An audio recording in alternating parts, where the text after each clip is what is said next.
Amazon just dropped its brand new Kindle Scribes, and I've got my hands on them. Let's unbox the flagship Kindle Scribe Colorsoft and see what's new. First off, these new scribes are not cheap. The front-lit monochrome version starts at $500, and this color model will set you back $630. So, what do you get for that price?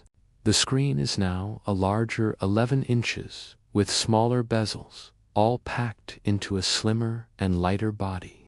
Amazon says a new processor gives it a 40% performance boost, making everything feel snappier. One of the first things I checked was the screen. You might remember the smaller Kindle Colorsoft had some issues with yellow tinging. Well, I'm happy to report I haven't noticed any of that on this new Scribe Colorsoft. The new mini LED front light seems incredibly uniform. Writing also feels much better, almost like a real pen on paper.